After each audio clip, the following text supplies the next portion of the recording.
Prince pipes में आप अपने पोर्टफोलियो में जोड़ सकते हैं और यहाँ पे 5% की इसमें तेज़ी इस वक्त बनी हुई है। 690 का टारगेट होगा प्रिंस पाइप में। ओके, चलिए आज एक और कंपनी के बारे में बातचीत करते हैं। कंपनी का नाम है बर्जर पेंट्स और कंपनी ने नतीजे पेश किए कल। बहुत ही शानदार नतीजे कंपनी ने पेश किए और इस वक्त इन कंपनीज़ के लिए आगे काफ़ी टेल विंड्स के माहौल बन रहे हैं। प्रॉफिट पहले आपको बता दूं, करीब 80% प्रॉफिट बढ़ के आया है 250 करोड़ के आसपास, और ये साल दर साल मैं कंपेयर कर रहा हूँ। और रेवेन्यू में भी करीब 53% की ग्रोथ है और 2700 करोड़ से ज़्यादा 2750 करोड़ आया है। एबिटा में भी 70% की ग्रोथ है, लेकिन मार्जिन 1% करीब यहाँ पे श्रिंक हुई है। हमारे साथ जो बातचीत करने के लिए मेहमान हैं उनका नाम है Abhijit Roy, managing director and CEO है बर्जर पेंट्स। अभिजीत जी, बहुत बहुत स्वागत है आपका CNBC आवाज़ पर। नंबर काफ़ी इंप्रूव दिख रहे हैं, बहुत अच्छे दिख रहे हैं। और ये मैं आपसे जानना चाहूँगा कि एक तो जो इनपुट कॉस्ट की वजह से काफ़ी प्रेशर था, लेकिन आपके ऊपर उतना दिख नहीं रहा, बहुत मामूली सा प्रेशर है, क्या वो बिल्कुल ईज हो गया है?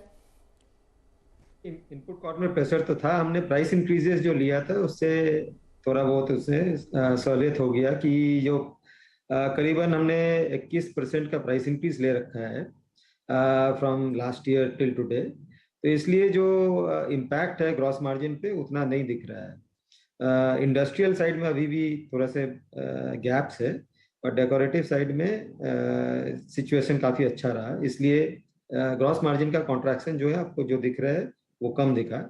दूसरी रीजन ये भी है कि इस तिमाही में अर्बन सेंटर्स में ज़्यादा ग्रोथ आया, और उसमें नॉर्मली प्रीमियम लग्जरी कैटेगरी ज़्यादा अच्छा करता है, तो थोड़ा मिक्स का पॉजिटिव इफेक्ट भी यहाँ पे देखने को मिला है।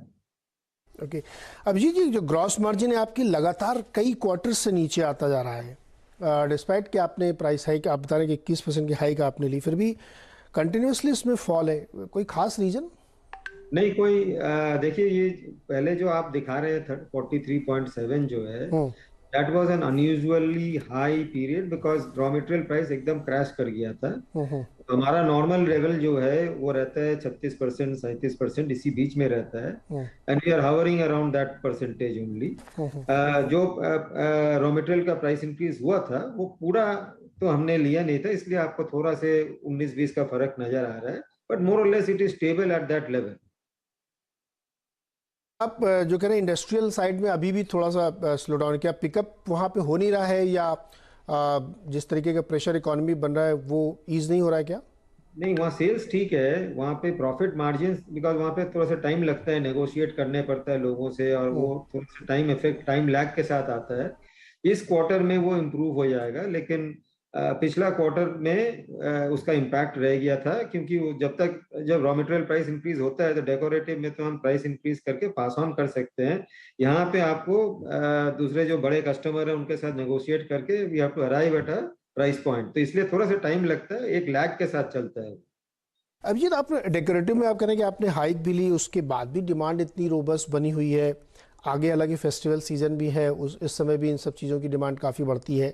मैं ये समझने की कोशिश कर रहा हूँ आपसे कि कौन सा वो सेगमेंट है डेकोरेटिव में जहाँ पे इतनी रोबस्ट डिमांड है कि प्राइस हाइक के बावजूद उस पर कोई असर नहीं आ रहा है? देखिए, इसमें दो डायरेक्शन में ग्रोथ आ रहा है। एक है कि अर्बन सेंटर्स में वहाँ पे प्राइस हाइक्स तो हुआ है, लेकिन घर जो रंग करता है 5 साल 6 साल में एक बार ही करता है, they go for good quality paint, तो वो प्रीमियम लग्जरी कैटेगरी जो है उसका ग्रोथ काफी अच्छा रहा अर्बन सेंटर में, इसलिए कोई इम्पैक्ट उतना प्राइस हाइक का हुआ नहीं। क्योंकि 6 साल पहले जो एक रंग लिया था वो अगर 300 रुपया में था, आज के दिन में अगर वो 380 रुपया हो गया, तो I don't think people mind so much, because वो जो इम्पैक्ट है ऑन ओवरऑल कॉस्ट, उसमें 60% लेबर कॉस्ट होता है, 40% पेंट का कॉस्ट आता है।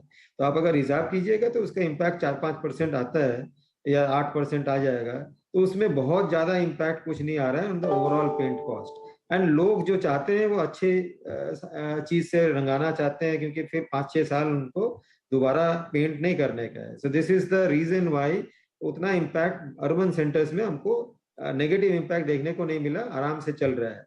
जो रूरल एरियाज है वहां पे जरूर थोड़ा से प्राइस के लिए इम्पैक्ट हुआ था, इसलिए हमने सीरीज ऑफ प्रोडक्ट्स जो लोअर प्राइस पॉइंट पे हैं, हम अपना लाइट सीरीज जो है उसको लॉन्च किया है, और उससे जो है काफी जो जो कस्टमर्स के लिए थोड़ा सा अनअफोर्डेबल हो गया था, वो प्रोडक्ट लेके दे कैन सेटिस्फाई देमसेल्व्स, तो इसलिए उसका ग्रोथ भी ठीक ठाक रहा। अभिजीत, एक और छोटा सा क्वेश्चन है, क्या आप लोग कोई ऐसी स्टडी करते हैं कि जो रिपीट यूज केस वाले लोग हैं और जो एकदम ब्रांड न्यू हाउस वाले हैं, उसमें कोई डिफरेंशिएट करके आप लोग अंदाजा लगाते हैं कि कहाँ ज्यादा ग्रोथ हो रही है? स्टडी तो वैसे नहीं होता, बट हमारा डीलर से जो, थ्रू पता चल जाता होगा। हाँ थोड़ा बहुत मतलब एक रफ एस्टिमेट है हाँ। कि करीबन जो है 10-15% से 16% ओवरऑल ऑल इंडिया लेवल पे जो है नए हाउसेस से आते हैं। हाँ। ऑलमोस्ट 85% जो है वो रिपीट पेंटिंग से आते हैं। तो इस टाइप का रेशियो बना हुआ रहता है। अब कुछ शहर में, मेजर सिटीज में हो सकता है कि वहां पे रेशियो थोड़ा से न्यू हाउसेस के तरफ ज्यादा हो, क्योंकि यहाँ फ्लैट्स वगैरह कंस्ट्रक्शन बहुत होते रहते हैं और वहां पे उसका इम्पैक्ट नजर आता है। और अब कंट्री अगर जाइएगा रूरल एरियाज में, तो then this ratio will shrink. तो इसलिए न्यू हाउसेस नॉर्मली 15% के करीबन होता है और 85% रीपेंटिंग का। अरे तो बहुत अच्छी बात भाई आपने, अब ये जी मतलब सेफली हम कह सकते हैं कि आप लोग ये रियल एस्टेट की मंदी तेजी से हेज्ड हैं।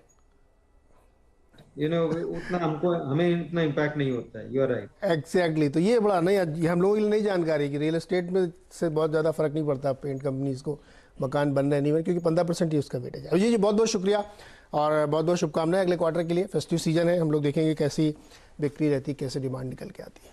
राइट, थैंक यू, धन्यवाद। तो बर्जर पेंट इस वक्त 671-72 रुपये में ट्रेड कर रहा है, एक आउट परफॉर्मर रहा है मार्केट का ये। छोटा सा ब्रेक के बाद एक बार फिर से पोर्टफोलियो पर नजर डालें कि नए एडिशन के बाद किस तरह दिख रहा है पोर्टफोलियो।